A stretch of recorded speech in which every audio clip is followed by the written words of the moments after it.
Hi guys, Victoria Paxton here. Thanks for stopping back by my YouTube channel. Okay, so today I wanted to go over a few things. I have the good camera back. Can you believe it, y'all? They fixed it. The lighting's not going to be 100% perfect. It's been raining all day. It's crappy outside, but I did the best. I'm doing the best I can here, guys. Okay, so let's start off with subscribe, like, and share. It's free. Doesn't cost anything. Okay, so the second thing is I have on a shirt that my sister had made for me. I know y'all probably can't see it, but it's there's a heart and then Casey inside of a arrowhead, and it says Super Bowl champs, and it's all blinged out. I love it. So fun fact, I have been a fan of the Kansas City Chiefs since I was probably, I don't know, 10 or 12. And I am a huge sports fanatic. I love baseball. I love football, hockey, whatever. Like, I love sports. And I'm so excited that the Chiefs won the Super Bowl. Like, you have no idea. I've also been a Redskins fan since I was little. And, you know, the Redskins have just sucked since the 80s. The only reason I continue to cheer for him is because of my father. My father's memory, because he was a diehard Redskins fan. But yeah, so. Okay, another couple things. So I dreamt about this little girl the other night, and unfortunately, I'm just so sick about this. Today, she popped up on the TV set, and I was like, oh my gosh, that's the little girl that I dreamt about. It's the little girl, Faye. I think her last name's Sweatlick. Sweatlick. Oh my God, they found her body. It's killing me, y'all. I don't know if she was trying to connect with me. I don't know. It's just killing me, though. It's really like, it's really torn me up. So, okay, the other thing, you know, I get a lot of crappy comments, you know, which I expect. I mean, a lot of people think, oh, that person was murdered. You know, you're wrong. And, you know, that's fine. Everyone's entitled to their opinion. That kind of stuff doesn't bother me. But I had this one woman who proceeded to tell me that I lack compassion. And here's what I want to say to her. Until you've sat face to face with a set of parents and answered their questions concerning their child's death and sat there while they wept and are just overwhelmed with grief, but yet they don't want to know, but yet they want to know, like, what happened at the end of their child's life. You know, until you've had to do that, like, you have no idea what compassion is. And I'm sorry that I don't come off compassionate on here, but I'm very, very compassionate. These cases, every single case I've ever taken care of gets to me, you know, especially kids, like the little girl today that they found. It kills me, you know, and I'm sorry, maybe I don't come off as compassionate on here, but I very much am. And I have nothing but love for these parents that lose their kids. You know, I can't imagine, like, being in their situation. I can't imagine for a second. I can't can't imagine, honestly. So yeah, I just kind of wanted to respond to that. You know, people are always going to have their opinion. Some people are going to hate me. Some people are going to like me. You know, such is life. There's nothing I can do about it. You know, I've spent my whole life trying to prove myself to people, and I'm older now and wiser, and I don't have to prove myself to anybody. You know what I mean? So if you don't like me, you don't like my channel, don't watch. You know what I mean? Just don't even bother, right? I ain't got time for that. So, okay, let me get started on this. So, this one has been tough. It's been really tough. Madeleine McCann. So, I mean, there's a Netflix show, I guess, out on her. I think we actually watched, like, a little bit of it. I think we did. I didn't know a huge amount about this case. I mean, I remember, you know, when it happened, the little girl went missing and all that. I remember all that, but I didn't, like, really know specifics. So Okay, so like I always do, let me go over some of the backstory and then we'll get to connecting. Okay, so Madeleine Beth McCann was born May 12, 2003 in England. Excuse me. She disappeared from a resort in Praia de Luz in Portugal on May 3rd of 2007. Her parents are Jerry and Kate McCann. Both of her parents are doctors. They were actually on vacation with a group of family friends and their children when Madeleine went missing. She was the oldest. She had twin siblings. They were 2 years old. It was a little boy, little girl. The parents put their children to sleep and they went approximately 80 yards away to a restaurant. They were all seated at a table outside. And supposedly, they were like here and you could like look way across and you could see the door to their apartment, but there were like bushes in front of it supposedly. So apparently the adults were taking turns going and checking each apartment to make sure the kids were okay. I mean, I don't like to judge, but I could have never done that. Like, we traveled so much. My son was in travel baseball and he was really good. So he was on like at least three teams at a time. And one of them was a traveling team. So every weekend we were out of state. And there's no way in HE double toothpicks I could have ever like left my kids and done that. No, I mean, it's just, no, that's crazy. Okay, so at 10 p.m. that night, Madeleine's mom, Kate, went and checked on the children. She discovered Madeleine was missing. The Portuguese police felt that Madeleine had somehow died in an accident and that the parents were covering it up. So from the very beginning, I guess the police kind of suspected the parents. But, unlike in these kind of cases, they always suspect the parents first, right? Well, the Portuguese police, they didn't like come down hard on the parents. Like I think they were thinking that they had something to do with it, but they didn't like put them on like their suspects list right away or anything. Yeah, but they definitely thought that the parents knew more than what they were saying. So September 2007, Portuguese police gave the McCanns suspect status. So like in the US, if you put them on the little suspect list, like you're watching them, you're checking them out. That's what the Portuguese did. The Portuguese Attorney General lifted this and archived the case in July of 2008 because of lack of evidence. The parents used private detectives until Scotland Yard opened its own investigation in 2011. So the parents lived in the UK. The senior investigating officer announced that he was treating the child's disappearance as a criminal act by a stranger. In 2013, Scotland Yard released images of men they were trying to locate, including one that was seen carrying a child towards the beach that night. So I guess they had a woman that saw a man who was carrying a child walking like away from the apartment. So she, I guess, had him do like a composite sketch or something. So they called the case Operation Grange because it happened in the Grange part of Portugal. So in 2015, the case was scaled back, but the remaining detectives continued to pursue a small number of inquiries. Okay, so let me start by saying, like, this was really tough. This was really tough to do. Okay, so first of all, in something like this, I always have to like put my personal opinions aside. So in this particular case, regardless of whether I think the parents did it or not, I kind of have to put that aside so that I can be open, and be honest and, get an open and honest communication about it.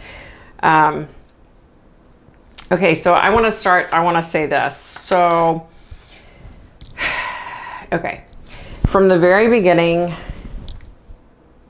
I was trying to communicate with Madeleine McCann. And from the very beginning, I felt like I'm not sure why, but I felt like the kids were drugged. Okay.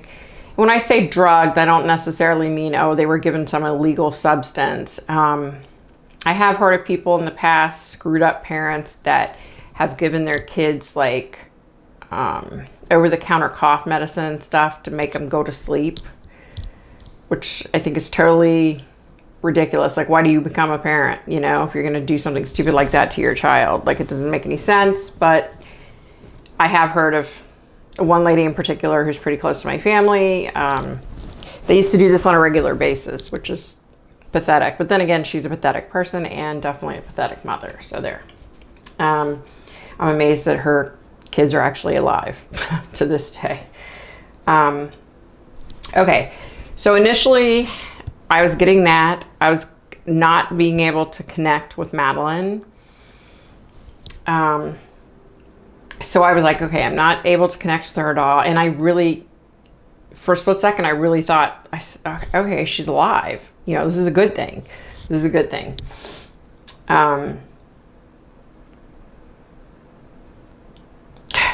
Okay. So anyway, let me, I kept seeing that the parents were like drugging the kids. Let me go back to that. I wasn't sure how or why I was seeing that, but that's what I was seeing. Yeah. So let me just go through like everything that I was able to get. Okay. So it was basically like I couldn't connect with Madeleine, but then all of a sudden I could, for lack of a better word, see her. I was able to see her, and she was able to show me some things. Yeah. So what I was getting was that her parents and another couple, so her parents had gone on this vacation with several couples that they were friends with. I felt like this particular couple and Madeleine's parents were really close. Like maybe they were like best friends, whereas they were friends with the rest of the people. I felt like they were really close. Yeah, so they know, and Madeleine's mom and dad know what happened. I do believe that 100%. Okay, so I was seeing two men, and I thought that there were two men involved, right? And okay, so let me go back. So one of the biggest things that I had an issue with, I had gone to Mexico with a friend, and we had stayed in this, 5-star resort. It was like just totally upscale, really nice place. And my biggest thing was always, and I'm talking like a while ago, like, I had seen something about Madeleine McCann, and I kept thinking like, okay, first of all, how could you just leave your kids, and go 80 yards away while they're in an apartment by themselves? Like I kept saying, how could you do that? Number two, the 5-star resort that I stayed in, there was so much security. There were people everywhere. Like there was so much security. So I really was thinking like, how did this place not have security? You know what I mean? How do they not have like security cameras and people around? And, so I always felt like from the jump, I thought, there had to be people that were working that knew about this. Okay. So then fast forward to when I was trying to connect with Madeleine, and then she was showing me things. So I was seeing these two men, and they had no accent. They were speaking English. So I was like, well, crud, like these two men are American, they're American. And then fast forward a little bit, and I saw a third person. So I really think there were 3 men involved. I think they were all American. And I think at least one, if not all of them, worked at the resort. If they all didn't work at the resort, then they worked in close proximity and they knew how the resort was set up. Yeah, definitely. So I feel like, unfortunately this abduction was planned.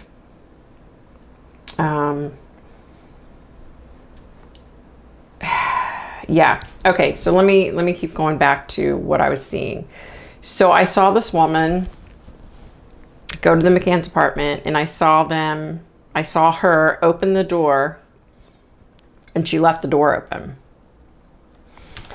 And I was like, sorry, my cat Ella, she runs the house. So, I got to just let her do her thing. She's in control at all times. We're just her little humans. We don't count. But anyway, so I saw this woman leave the door open, and I was like, what in the actual heck is that? And that woman is the woman that's like best friends with Miss McCann. Yeah, so okay. So let me go back to when I felt like I kept seeing, like, I thought the kids were drugged. So what I was being shown was all three of the kids were given this drink, and they would drink the drink and then they would get drowsy and fall asleep. So they were drugging them somehow. What was in it, I have no idea. I don't know if it was, sleepy time tea or I don't know. Ella, you have to move. I can't see my notes. They were definitely giving the kids something to make them sleep. It just blows my mind. Yeah. Okay. So then I was seeing, basically I was being shown that Madeleine was alive for a few days, and then she has since passed.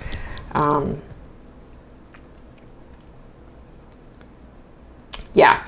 Okay. So she was basically showing me like what happened. So she wakes up and this guy's carrying her, and she's just really groggy. She was so groggy, like it was hard to keep her eyes open. So she didn't scream or anything because she was just out of it. Yeah. So, sorry guys. I'm trying to keep all this together. Yeah. So she was really, really, really groggy. And she went on to say that I guess she had blocked out what had happened to her. But here's the creepy part. Okay, so there were several things I was getting at the very beginning. I was getting that the kids were being drugged. Oh, that's the other weird thing. I was getting IVF. Okay, so IVF, the letters IVF, which, at the beginning I didn't know what the heck that meant, what it was. So I did a little bit of research, and IVF is like in vitro fertilization, to help women get pregnant. And I feel like Madeleine was planned. Okay, I feel like her parents planned having her. I know it sounds like so creepy, and I don't know how to explain it. I know this sounds insane. I don't know how else to explain it other than to say what I got. Yeah. I don't know. The other strange thing that I was getting was I kept seeing Jeffrey Epstein's face. I still have no idea why I was seeing him. But I feel like this is really hard. I feel like maybe maybe she was part of like a, I don't know, like some kind of circle of people that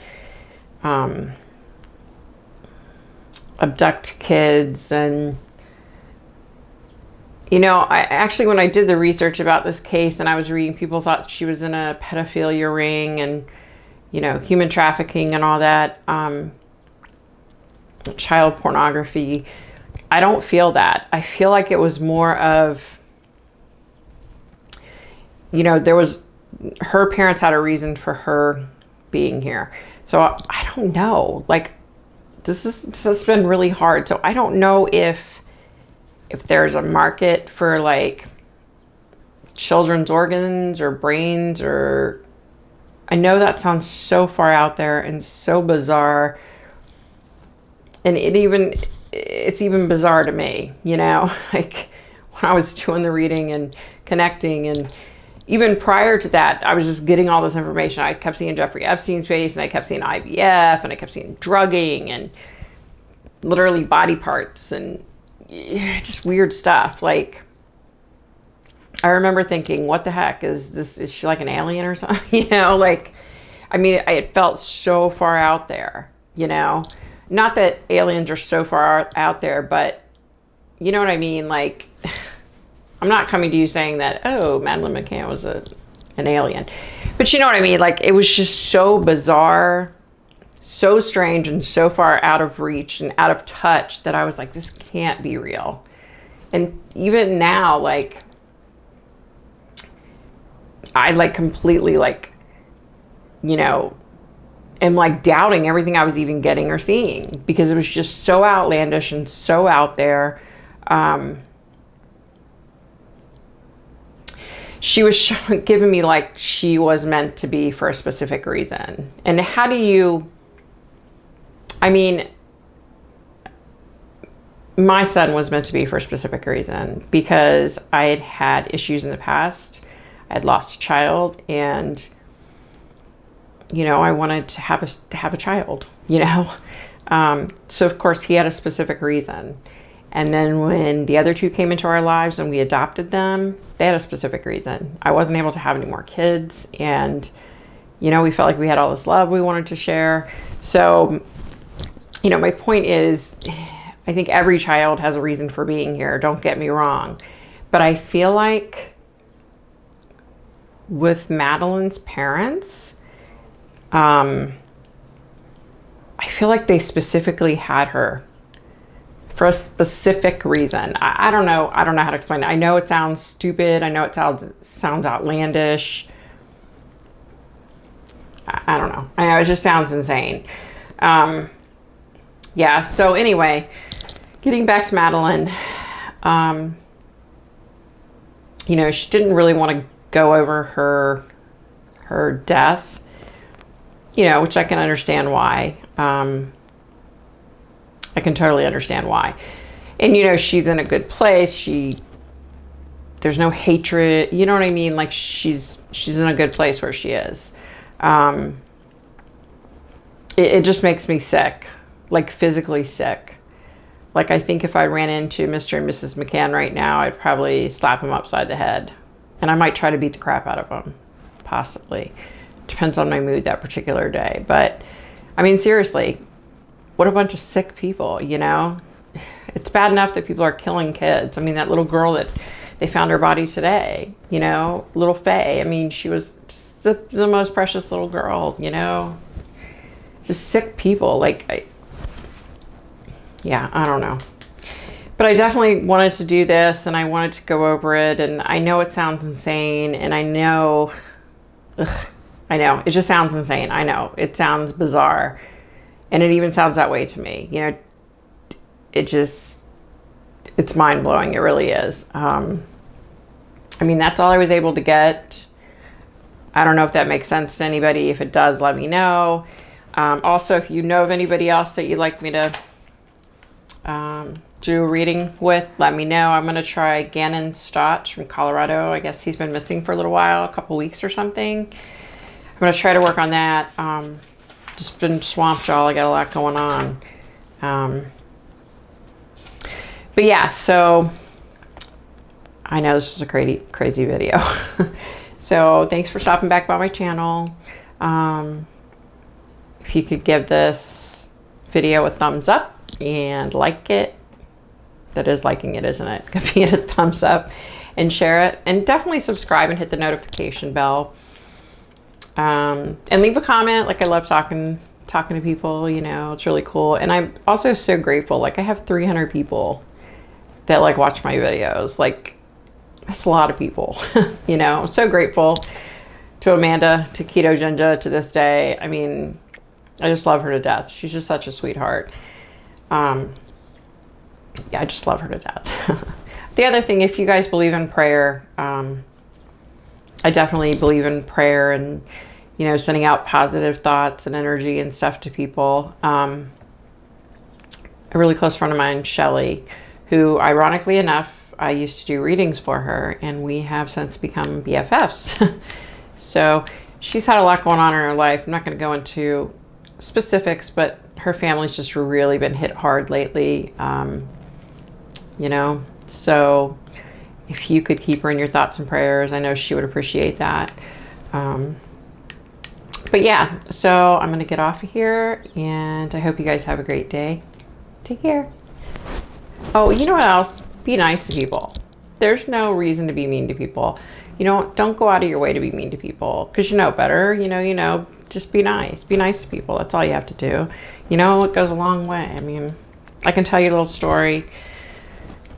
This homeless guy, I help run a food pantry, and anyway, I ran into this homeless guy, and I gave him some money, and I was talking to him, you know, I was asking him how his day was, and, you know, he teared up and said, no one has spoken to me in weeks. You're the first person that spoke to me in weeks. You know, that really killed me. I mean, that emotionally killed me, because whether a person's unemployed or homeless or whatever, you know, if they're down on their luck, they're still a human being first, right? And it just made me so sad, you know, that I was the first person that had spoken to him in weeks, like weeks. And I think about, you know, people that I come in contact with on a regular basis. You know, you go pump gas, you go to the grocery store. I mean, just whatever, like you come in contact with people, and, you know, I smile and say, hey, how's it going? And people, no one had spoken to him in weeks. Like, I mean, it's free. It doesn't cost anything to be civil to someone.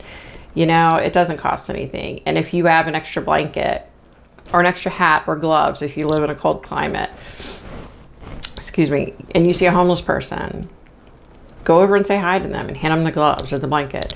Or go spend $1 at McDonald's and get them a coffee and hand it to them and say, here, I thought maybe you might enjoy a coffee. You know, you think about that. Like, I get to talk with a lot of people that are homeless at the food pantry, and so, you know, they don't get things like that. You know, a cup of coffee, they don't have coffee to make coffee. They don't, you know, that's a luxury to them. They don't get candy, you know what I mean? Because when you get money, you take that money and you go buy something to eat, you know, and they don't get little luxuries like that. So, you know, if you see a homeless person, go spend $1 and buy them a cup of coffee, for God's sake. I mean, it's not going to break your bank. You're not going to go bankrupt as a result of it. And you could like totally make the person's day. You know what I mean? Because none of us know what we're going through in our personal lives. And I'm here to tell you, like, there are a lot of amazing homeless people out there. I know, because I've met a lot of them. And yeah, so just be kind to people. Be nice, you know? Okay, guys, have a great day. Bye.